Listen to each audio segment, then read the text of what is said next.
Yes, sir. We requested that citizens email their comments in an hour prior to the meeting, and I'm gonna read them out loud. Miss Melinda We can't respond to those either. Correct. Ms. Melinda Artzer sent in two. One of them was, people traveling from shelter-in-place areas is a huge concern. Why are we allowing non-essential businesses to remain open at this time? Businesses that sell furniture, decor, boutiques, etc. that do not carry essential items, especially when they are continuing to draw traffic into our town from these areas. Her second comment was, people do not seem to be taking COVID-19 seriously. What are we doing as a community moving forward to get ahead of the curve and protect our community?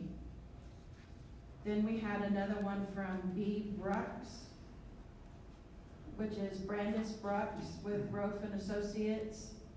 If Medina County issues shelter in place, we request you consider including professional accounting services as an essential service, as we must continue filing tax returns and processing payroll.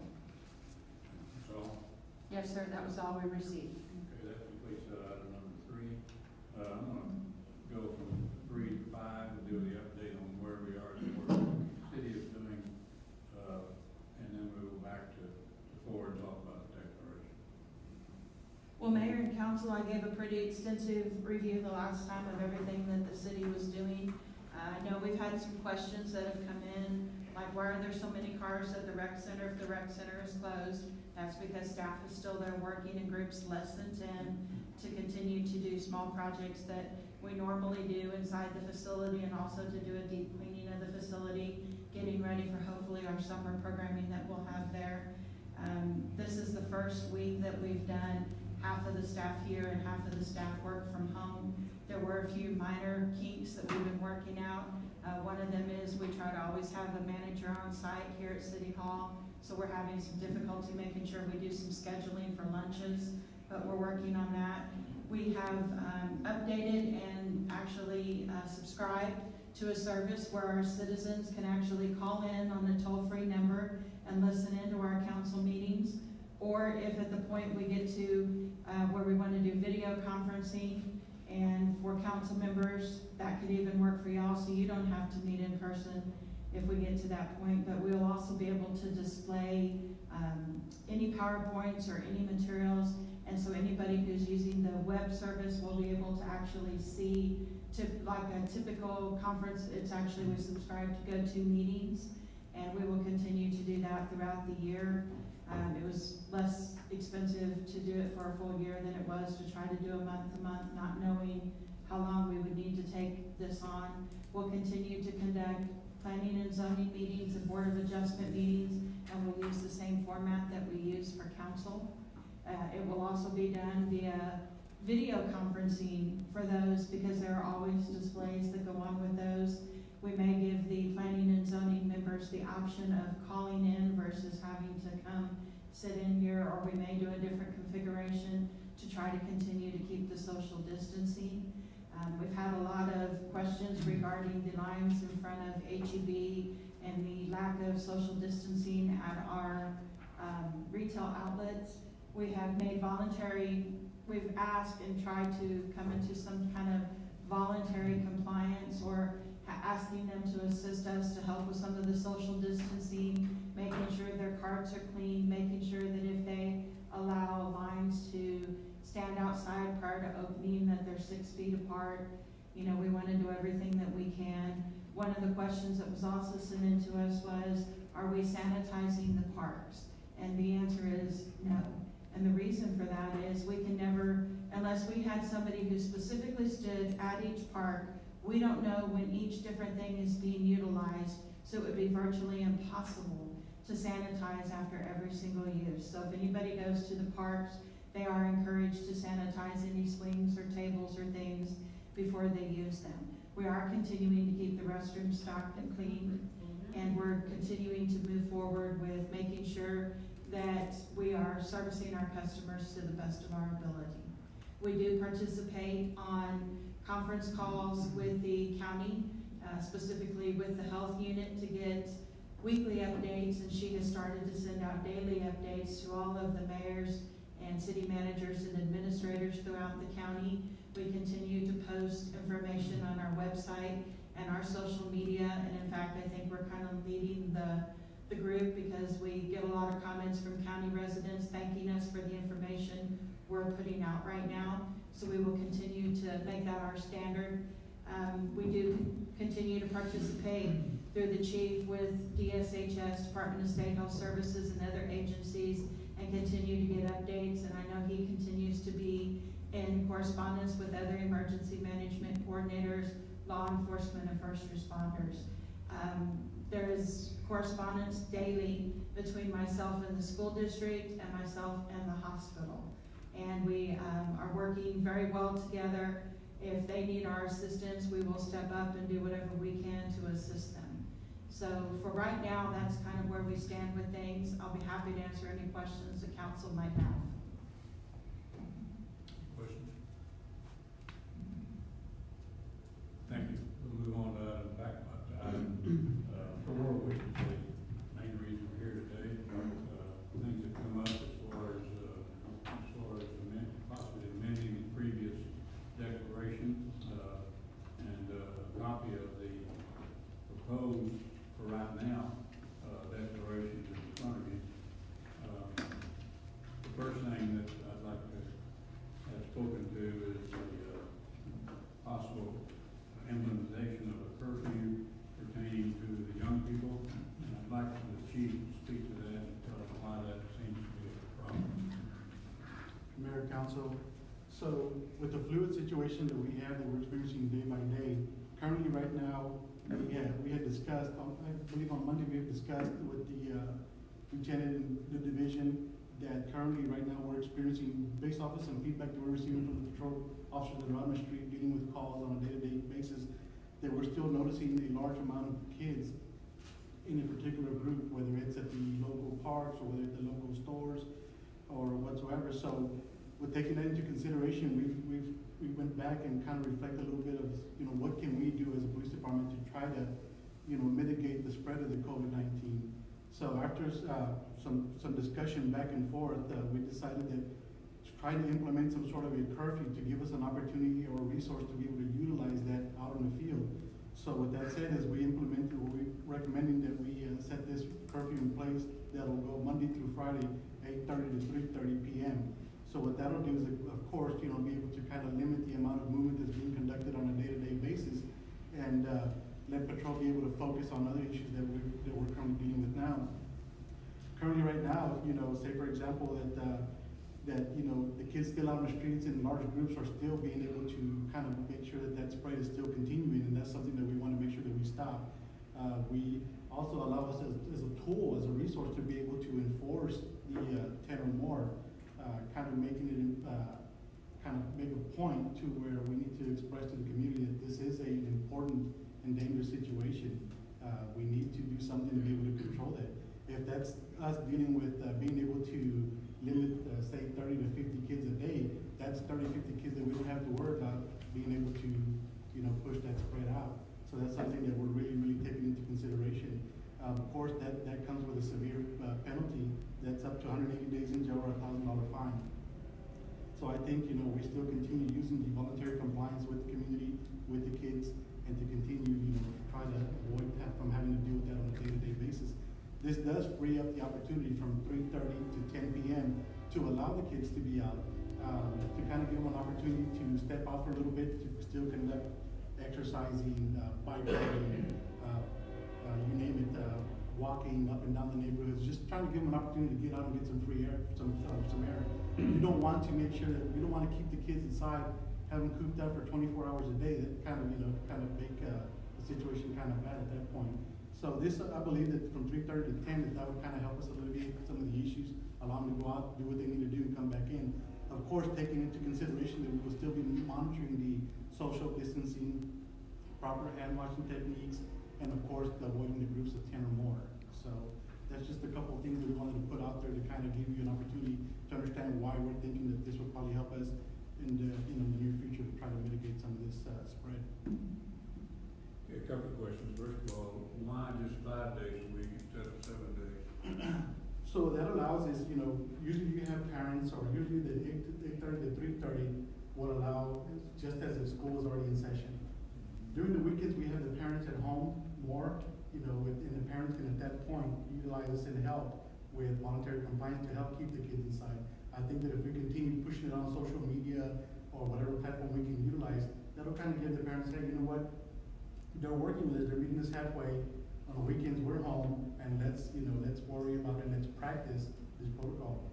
Kind of help us kind of keep a little bit, we don't wanna make a full restriction at this point, we don't feel that it's really required at this point.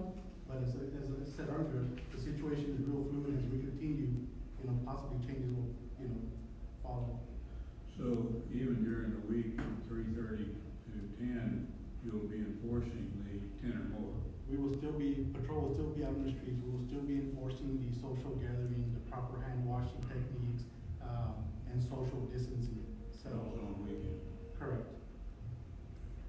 It would just help y'all during the week as far as personnel. Like I said earlier, if we can get 30, 40, 50 kids, that's 30, 40, 50 kids that we've already implemented, and we've, you know, been able to curtail some of that spread, so yes. Any little thing at this moment helps. Questions, Councilman? Chief, Yes, sir.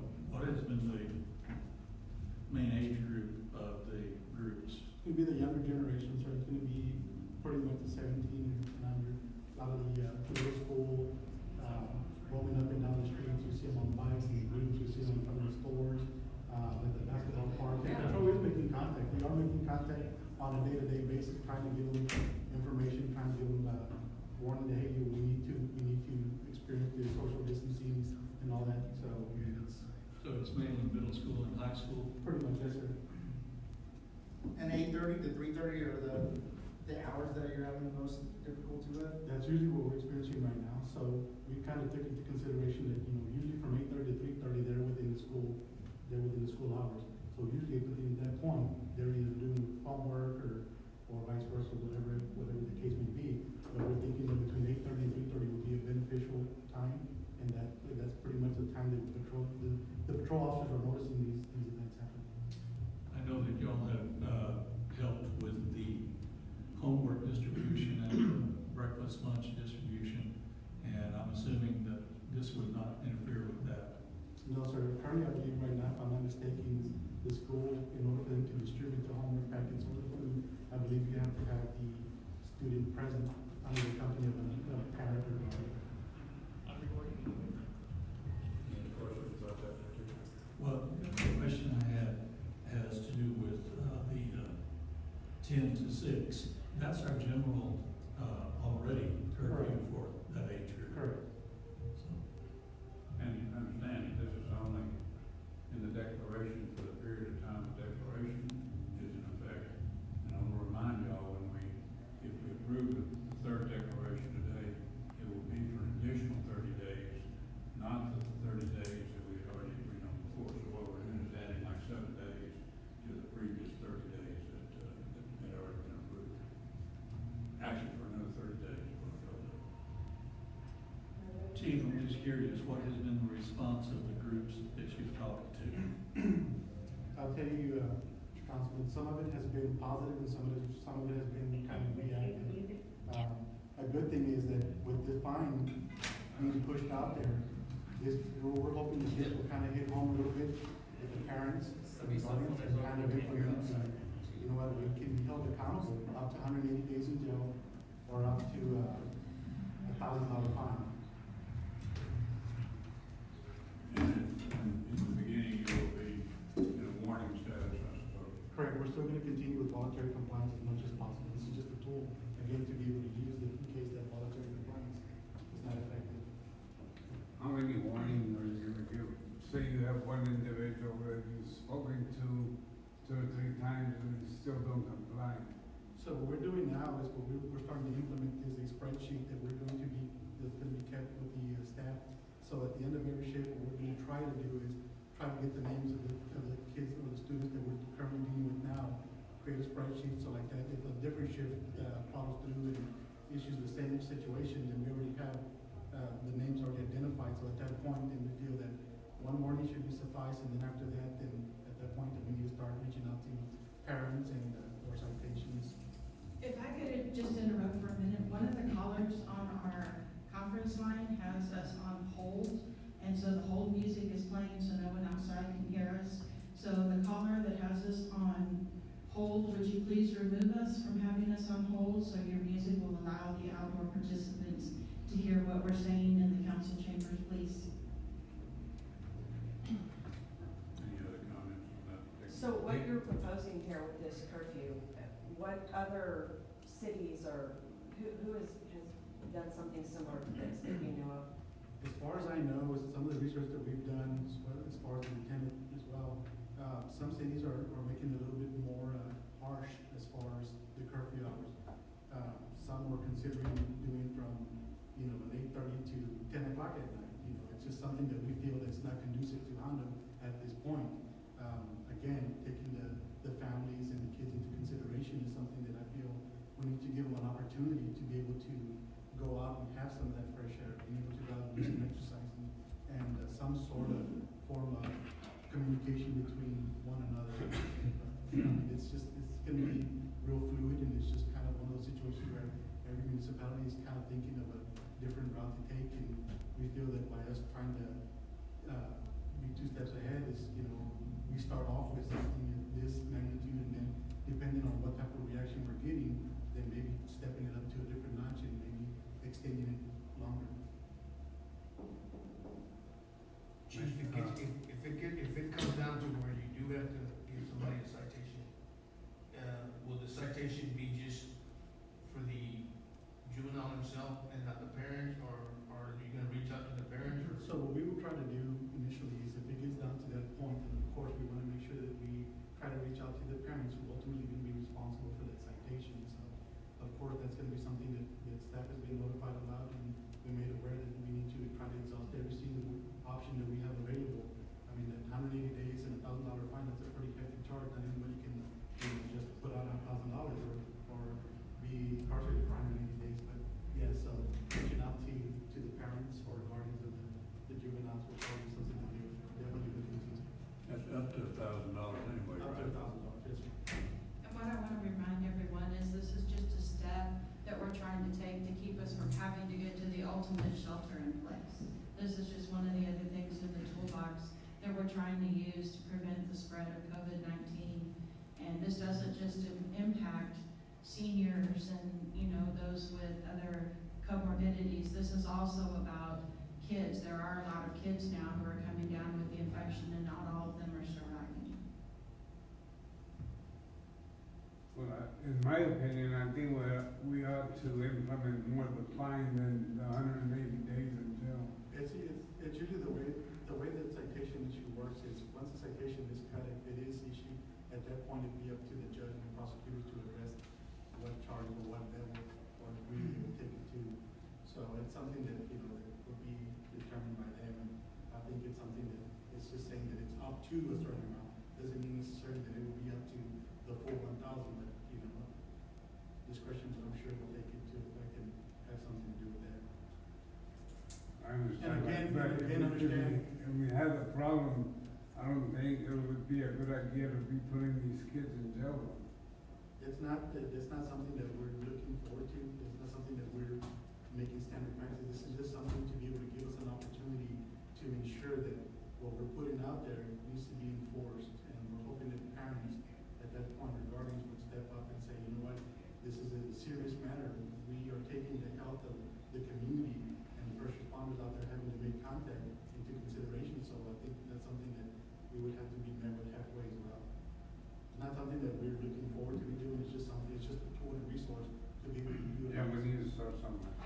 And that's where we have to urge the adults, the parents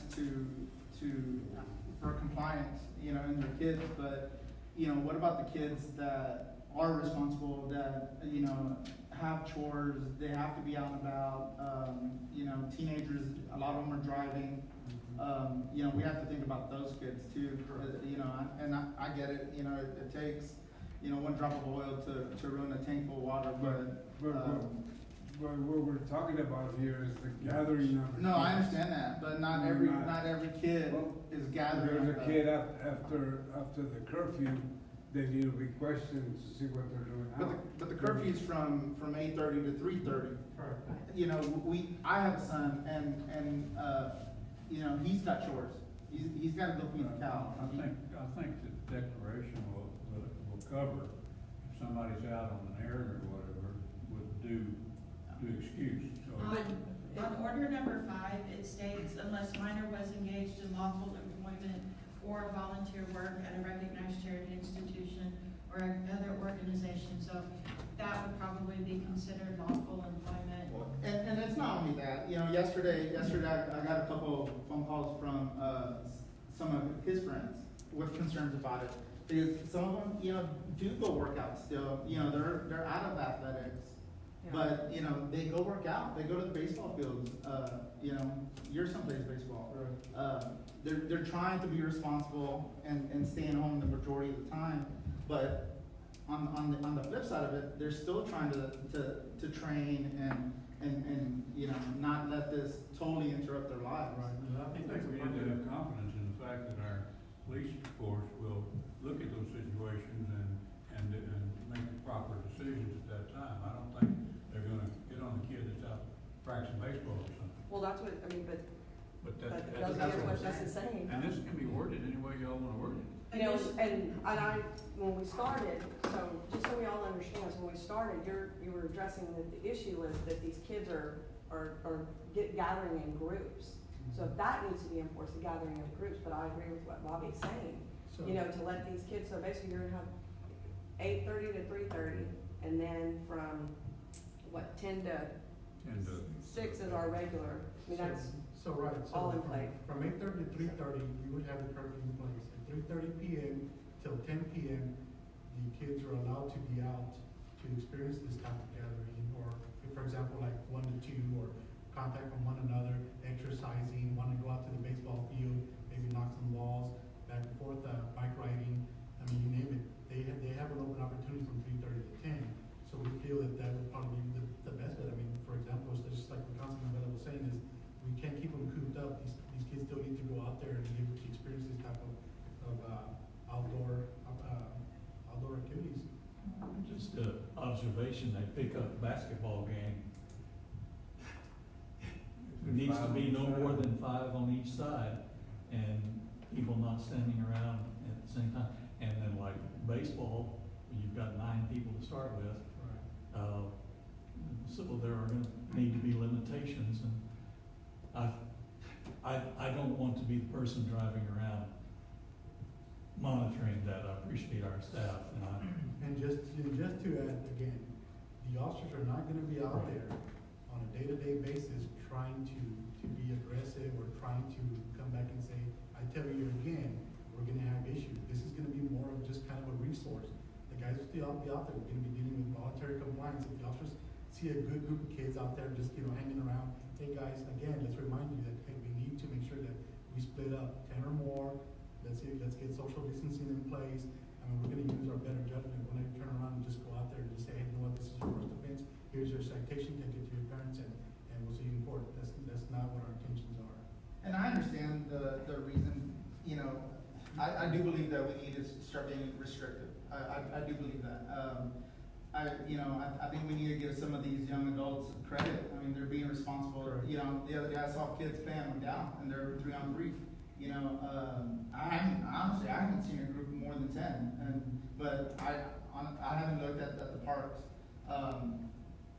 You know, if we have to be restrictive, 8:30 seems a little early.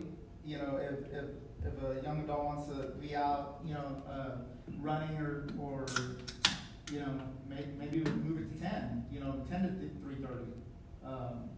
That still gives us a window but give them the opportunity to take care of whatever they need to take care of, between 7 and 10 o'clock.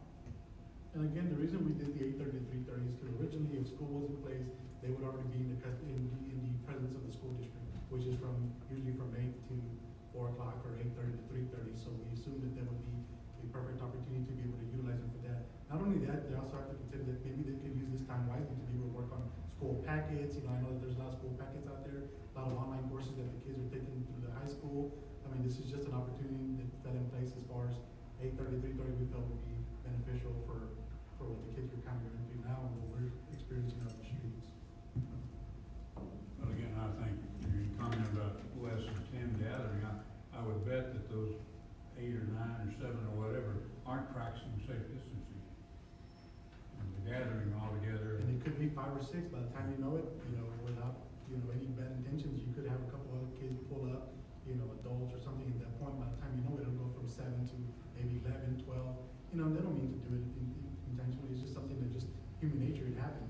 We're just trying to utilize that and trying to help and educate the community. And of course, we're gonna be using our social media websites to be able to push out information, reminders and things that, again, this is just a start. This is a real fluid situation. Tomorrow could be a totally different situation, and we might have to take into consideration that we might have to go into drastic measures. But at least this is an opportunity to start and lead us to that point. I think the chief made a comment a while ago that may have passed over y'all. We have to protect our police department and our people out against the exposure to the virus. And every time they stop and have to get 8 people or 7 people, they're exposed to that group. So I think that's important that we consider the protection of our own people. Any other comments on that? Now, as far as the wording here, any of y'all has any suggestions on how you want to reword that part of it, as far as the kid out, on an errand or something? Tell us what that needs to be, and we can still word this. That's what we're doing this afternoon. Well, I think the chief and staff has done a lot of research and put a lot of effort into this, Mayor, and I'm happy with the way it reads. And we need to keep in mind, those kids that Bobby has mentioned and that we know here at the table, we're not talking about those kids. There's other kids. Those are the problem kids. And we have a PD who is on top of that. And I hate to say it, like I said, one bad apple, that's all you need. But the problem isn't coming from those kids that are participating in sports, that are being watched and taken care of by their parents.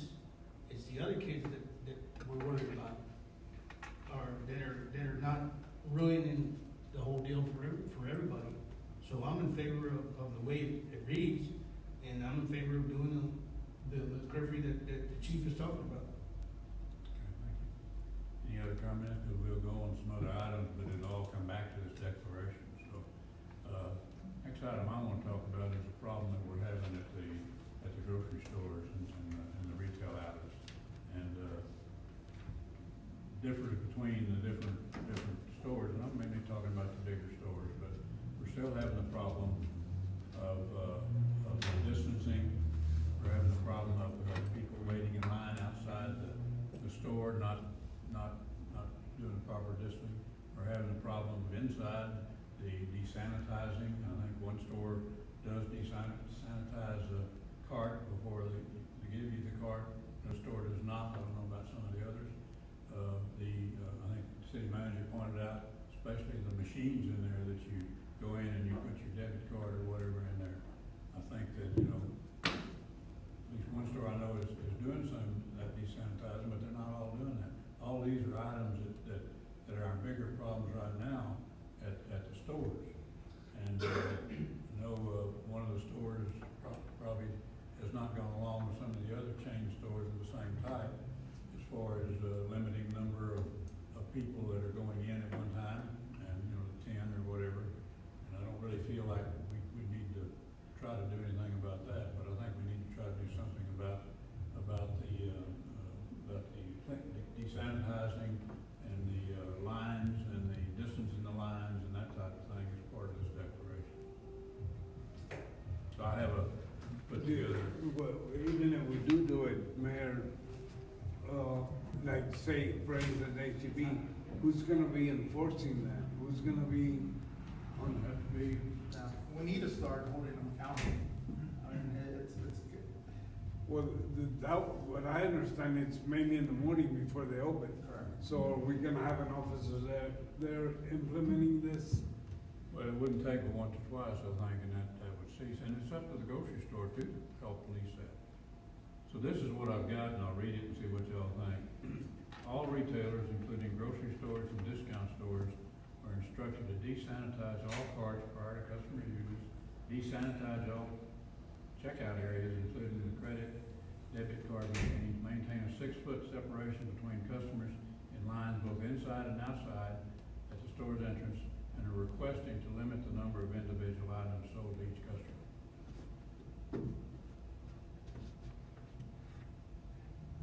I agree. I agree. So I said, well, that seems to be our biggest problem right now, is the stores. And it's not only ours, I think every city is dealing with that has a grocery store. I think that we need to start restricting them too.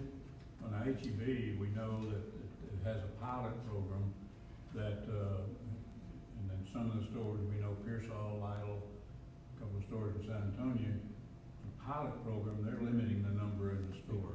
But that's not an overall policy of the company.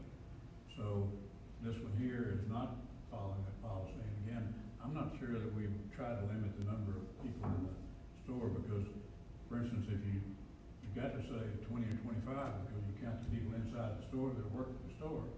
So, you know, and then they gotta keep up with the number. Evidently it's working in these other stores, but I'm not sure that we should try to touch that particular situation. That's just my recommendation. Anybody against that? Sure. That would be, That sounds fine to me, Mayor, but I will say that we do need to give credit for our local stores, because I personally have seen the managers at both Walmart and HEB, and them guys are trying their very best. I know. But, you know, I know everybody in this room knows that, you know, there's people out there that aren't gonna listen, and they could care less what anybody says. You know, I've seen them, to where, the manager, at HEB said, you can't, you know, only 2 per person, and he keeps repeating that to, on down to 3 or 4 other people that are right there together, and they could care less. So, I mean, I know Your that. wife might go in and you get your limit, and she gets her limit, and if son is there, he can get his limit, so I don't think, all I'm doing is suggesting that they try to. And I agree with that, with what you said, but all I wanna say is that I have personally seen it, that these managers and they're doing their very best. So is the Hondo PD. I mean, there's only so much that the Hondo PD can do, you know, without actually getting physical and, you know, arresting people or whatever they need to do. I need to, you know, I just need to make that comment, that I know for a fact that the PD and the managers at HEB and Walmart and everybody else, they're trying to bet their best. But some people just don't understand. Main problem is those lines. They don't wanna understand. But this will give you the platform to be able to do something about it. Correct. And of course, you know, we're definitely gonna work with the store managers, you know, it's like the mayor was saying, the store managers, the stores need to really kind of meet us halfway in this type of situation. It's something that, you know, we can work together with, we just gotta come into some sort of common ground to be able to, you know, kind of dictate what steps we're going to take next. Absolutely. I mean, this is a learning curve for everybody. We've never gone through anything like this, and any city. And also, you know, we know what we're doing, is checking with some cities and that, but still, we gotta worry about Hondo and what's best for our people. That's right, And not. our not what concern is happens. Hondo, Texas, and not Lytle or Castro or anybody else. I mean, they can do whatever they want. We need to do what's best for the citizens of Hondo. And to the credit of our staff, Right. and listening to what these other mayors are doing in their communities in Medina County, we're way ahead of the game as far as what they're doing. Right. Mayor, if I can interrupt and just interject, we'd also like to suggest that at all the local gas stations, that we request that they put signage or mandate that they put signage on the pumps to either wear gloves to pump fuel or use paper towel, because the handles on the pumps is another way that they're seeing spread of the virus. We can incorporate that into this and go over it. I agree. Is there anything else we're concerned about right now that we need to address in this declaration? Just following what the manager said, would our order then require the customer to have the gloves and paper towels, or would it be impingent upon the service stations to provide the paper towels and gloves? You know, we have to think how this all works out. I think it should be personal responsibility, but I think they should at least put a sign to make people aware that that is a opportunity for transmission of the virus. And then it's buyer beware.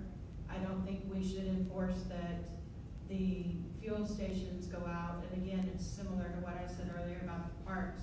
We can't always anticipate when the next customer is gonna come along. So, you know, maybe they could sanitize off and on throughout the day, but I think it's incumbent upon the customer to just be aware, and if there's a sign on the pump that says, hey, please be aware, we encourage you to use either gloves or grab the handle with a paper towel, because most service stations do provide paper towels out there for windshield wiper or windshield cleaning and things like that. So I don't think this would be too much of a burden on the fuel stations. I do think this is, though, a good reminder to the general public that the virus is active in the community and that they need to be aware. Some gas stations already supply, like the mitts where the diesel pump is at, usually where they sell the diesel, so, I mean, it's not nothing new to them. It is not, this would just be, again, them putting up some type of signage that is just advising customers to be aware that this is a potential way. Anything that the general public handles and that's handled one person over and over at gas stations are a good place, because they are also places that someone, say, traveling from Del Rio to San Antonio, Hondo's kind of midpoint, and it's where people tend to want to stop, fill up, get out, stretch their legs, get a drink, which is all a good thing for our economy, but that also gives the opportunity for the virus to be introduced into our community, either from someone out of Del Rio or San Antonio. So this is just, again, another way that we're trying to be proactive and put up some, or work with the community to potentially address a potential hazard. All we could do is try to get them to do some of these things, we can't force them to do it, but, So, Mayor, we would be adding order number 7 that would address the stores and lines and spacing, and would address the posting of signs for caution at the service stations, fuel stations. Back to the grocery stores, Mayor, I got a question for the chief. I personally had seen our officers at HEB some of the mornings. By any chance, are we using the resource officer from the school for any of that, or what is he doing? If you don't mind me asking. As far as the SROs, the school resource, so the school resource currently right now are assisting with helping the school district with distribution of the lunches and the packets. While they're not, on the other hand, they're also assisting patrol with going out there and making sure that the businesses are following through with their dining room closed, and making sure they're following through with the current declarations in place. So they're also going out there and doing that. So basically, they're falling into the patrol division and assisting the patrol, and also taking emergency calls as well. So we are utilizing, you know, and we pushed out memos and emails to staff to make sure that they ensure that we are patrolling the local businesses during those times, to ensure that we do have PD out there in case something does arise. And just an observation that HEB has had private security posted at Correct. the doors. For the past couple of days, I think the past week, they've had security at the door, yes, sir. you know, one of the things in Uvalde, Councilman Bella found out that they're restricting people to staying in the vehicles until they can go into the store, a certain number and all, but I don't think we ought to get involved in trying to keep people in the vehicles. I mean, mainly standing in line in front of stores is probably not. Okay, we good on that? Do we have any concern about nail salons and, I know we have quite a few in town. Good question. One's closed, I believe. I believe the nail salons are closed. What about the barber shops and the beauty shops? I'm not aware of that. I know that the, Well, the reason I'm asking, I had one individual ask me about it, and he was concerned whether we were gonna close them or not. And I told him that as far as I knew, you know, we weren't implementing them closing their business. I guess what we have to do is take into consideration what type of, business is being conducted at the time, as far as how many customers are inside the store, employees, what type of sanitizing procedures they're taking or utilizing, so. You know, we that's can the take only that thing into I could consideration. could have told him is just not to have more than 10 people in his place of business. Correct. I think that's maybe a good entree into maybe talking a little bit about shelter in place. A lot of communities throughout the state are doing this. In our area, as far as I know, it's only Bernie, San Antonio. Anybody else you're aware of? I think New Braunfels. Yeah, but then again, Mary, you know, I was thinking about this. San Antonio has that they want everybody to stay home. Okay, how are you gonna keep the people staying home when they're allowed to go get curbside service at a restaurant or? Well, the key to the shelter in place is the essential stores or companies are able to stay open. San Antonio's, I think, covers the waterfront. There are a lot more people that are allowed to stay open than they are to close.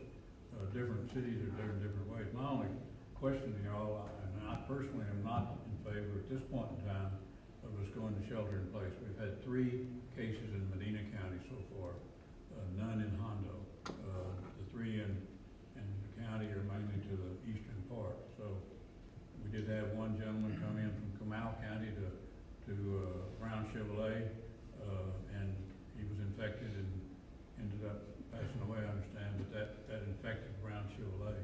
But Hondo itself, I don't know that we've had any. Of course, there's still a problem that testing, you know, if I have a cold or a fever or whatever, and I go to the doctor, and he says, no, you're okay, you don't need to be tested. That's it, you can't be tested. I mean, but if he says, hey, you've got this, and you probably need to go get tested, then he can see that I'm tested. But that's why there's so few that are being tested, because they still have to go through that routine.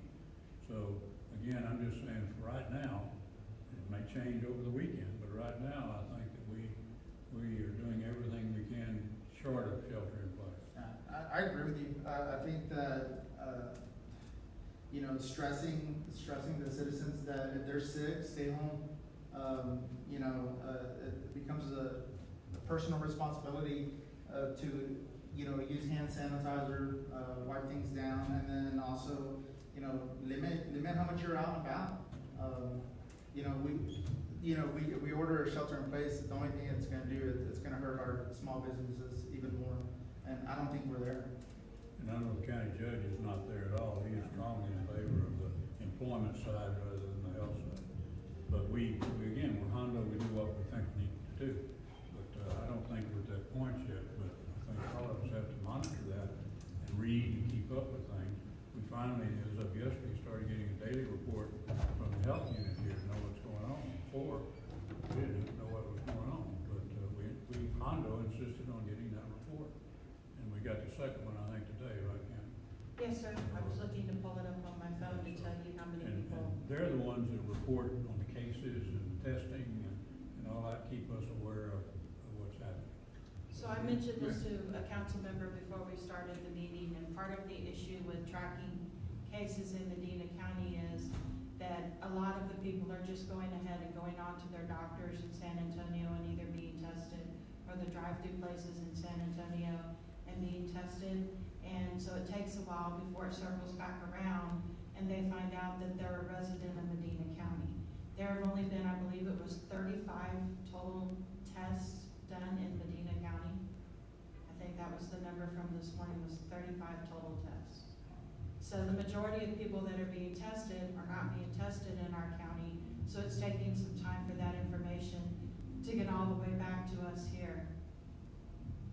And again, I need to mention for the caller who's online that keeps putting us on hold, please cease doing that, because that plays your hold music and it makes it difficult for our people outside who are trying to listen to this meeting to be able to hear. Mayor, could you read, What that addition again? back on. the case in Divine was one of the three in Medina County? No, No, sir. didn't count, because they were from Comal County. And I gave you an inaccurate number. Keith Lutz, who's listening, texted me and said there's only been 20 actually tested in our county. Wow. So that tells you that we're still having a difficulty tying back the people that are going to San Antonio and getting tested. And then a lot of times, you have to meet, I believe it's 7 out of 10 criteria before they will send you for a test. And one of those criteria often is that you've traveled outside the country or to, and I'm not even sure, I'm sure Keith would correct me if I'm wrong, but if it's one of the places that is considered a hot zone. So only the levels, I think, 2 and 3, if you travel to one of those areas, which is like New Orleans, New York, those places, before you get tested.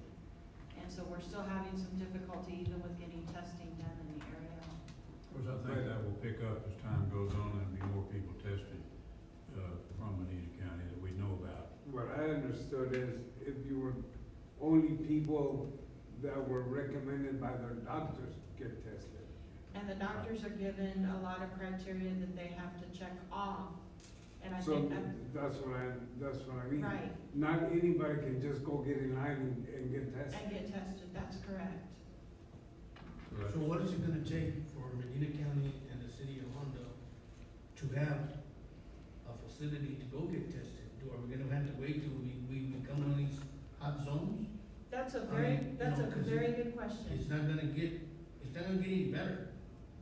And, I mean, I don't know what we as a city could do or initiate some kind of campaign or something to get a facility or something done out here. I don't know, maybe talk to the hospital, but we definitely need something here in Hondo or in Medina County, at least to where they would test me, even though I don't live in Bear County. The issue, Eric, that we're having and we're seeing is, for instance, one of the things that was reported on the call yesterday with the county judge was there were some funds that were designated for COVID-19, and they were sent directly to the county public health official. And she cannot buy PPE with those. For the first responders, it's very limited on the things that she can purchase. There's definitely a shortage of test kits available. In fact, my understanding from the hospital is they're using a respiratory swab and sending it off, and it's still taking 3 to 4 days before a test result will come back. So the health department is trying to work through a strategy to be able to have more testing and local testing available. They're just not there yet because unfortunately test kits are not available. And we continue to hear that message, so it may take that communities like ours reach out to the governor's office and start perhaps putting some pressure on the governor's office to put pressure on the president.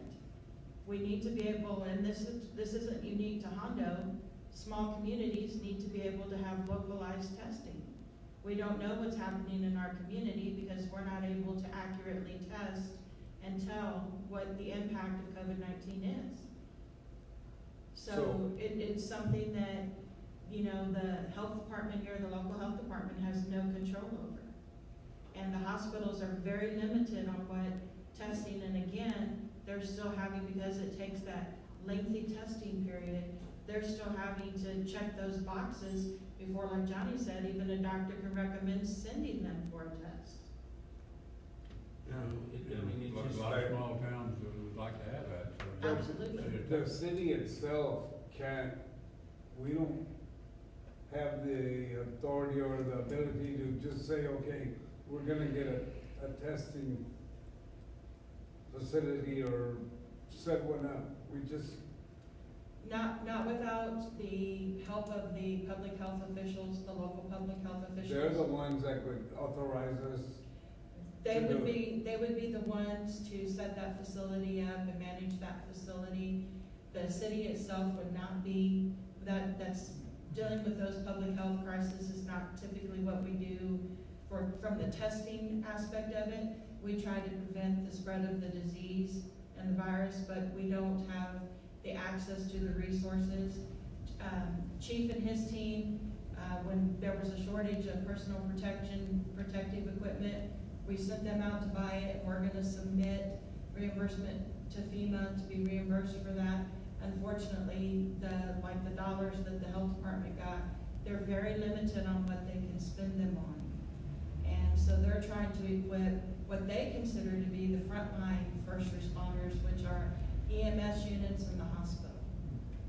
So again, those are all things that we can do as a community, but what the city itself can do is we can continue to push out to our residents that we really need to be thinking about the social distancing and all of those things. Those things aren't just things that we're saying just because. Right. Those are things that have been proven to show slowing down the spread of the disease, the virus, and making it more impactful than a lot of things. So hopefully a lot of people won't need to be tested.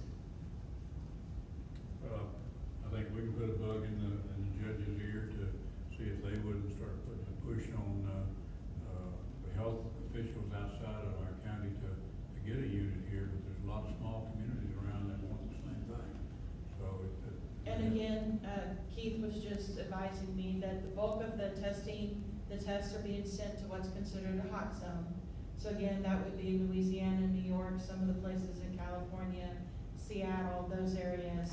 And then, we're just really limited that people can get tested, but again, they have to meet the specific criteria to be tested because tests are so rare. And expensive too, right? Yes. From what I understand, they're like $2,400 a test. well, that's ridiculous. Okay, any other questions pertaining to the declaration? I think as part of that item, we can talk a little bit about the fact that yesterday, county commissioners did, pass a resolution to, allow, how's it worded, Tim? That, well, the governor said the county commissioners all have to agree to allow the cities to postpone their elections until November the 3rd. That doesn't say it mandates the cities to do that, but it allows the cities under state statute to move that election until November the 3rd. Since they took that action yesterday, we will need to take that action, whatever y'all wanna do, but we can't do it today, it's not on the agenda. So my question, because I know some of the candidates wanna find out what we're gonna do, do you wanna wait till April the 3rd, 13th, when we have our next meeting, or do you wanna have a special meeting next week to address that particular question? I think we should wait until our regular meeting. I agree. I think everybody left it, all of us here and even the people out in the audience kinda know that was gonna happen, so I don't think it'll hurt to wait till the Well, regular of course, meeting. they don't know how the council feels about it, because. Yeah, but then again, if the county doesn't wanna do it until November, what can we do? That's a good point, John, because we could do it on our own, but we couldn't use the county elections office that does all the work for us. So it would Well, be an expense to in my us. opinion, I think it would be best to wait till November for the proper equipment to canvass the votes and make sure that everything's done right. And I think, And in terms of health, right. That's again a big issue as far as how we would have to, if we did it ourselves, we'd do like we're doing today, we'd have to limit people coming in and out. And You'd that's also have to early voting and all. sanitize. You'd also have to properly sanitize every machine that you utilize for the event. Every time somebody votes. Every single time. Yeah, but do we have, We do not. we do not have the We don't own the machines. equipment. No, we would have to lease them and like we used to do. But we didn't have this, coronavirus involved. Well, I think we can wait until April the 13th I agree. and All right. decide then. Okay, if that's consensus, then that's what we'll do. What else do we have, City Manager? I think the only thing is left to take action on the declaration. Okay. So we go back to the, issues of that declaration, myself and the council today. We'll have to reword it, to what we covered today, and that will be done hopefully this afternoon. And then we- that would be the stores and stations. The retail. And the gas stations urging caution. Well, and that, you know, that covers, all the discount stores, including the dollar stores and whatever. Anybody that has that type of safety. And Mayor, I'd also like to remind everyone that's listening that once this is approved, that we will get a letter to the citizenry to remind everybody of what is going on, an update. It would be the third update that we've mailed to everyone, and that will go out on Monday because post office has requirements for bulk mail, so it would go out on Monday, so they should get it early next week. Remind y'all too that we're keeping track of all of our expenses pertaining to this, because by doing this, that's one reason we do the declaration, but by doing all this, then federal government is supposed to, at a point in time when we hopefully get through this crisis, will pay back the cities and the counties and all for the expenses they had to incur. And that can be sizable in our case because of our personnel involved. So, but that's, we are keeping track of all that. Anything else? Mayor, I'd like to go back for a minute. Johnny made a comment about one of the businesses as far as nail places and stuff. Now, the reason we did what we did last time on that declaration was because that was an order from the government, right? So, do we as a city, without going to a full-blown shutdown, do we have the authority or to close facilities like that, like my cleaners and the nail salon, and other than restaurants? Because of course we only did restaurants. According, I think, unless I'm mistaken, I think according to the governor, we can go far and beyond. The governor has given the mayor The the mayor, authority right, to the act. authority on it. to Of course, act I'm not on gonna it. act without council approval, but I have that authority to do Right. it on my own. It's like So- it's like any ordinance, Eric. You can't be less restrictive than what the governor issued, but you But you can can be be more more. restrictive. And that's what we're doing today. Do we have a motion to approve the declaration? So moved. Do we have a second? Second. Okay. Any further discussion? With the changes that we. With the changes we're gonna make today. If y'all would like, before we post that, for her to send that out for y'all to take a look at, we can do that this afternoon or in the morning. Y'all would like to look at it before the final. Please. Yes. Okay, all right. So, yes, it will be with the changes we spoke of. So I have a motion and I have a second. Do we have any other discussion? All in favor of the motion, say aye. Aye. Against? Motion carries. Motion to adjourn. Second. Second. All in favor? Aye. And thank y'all for the time, and thank the staff for setting it up so we could be together as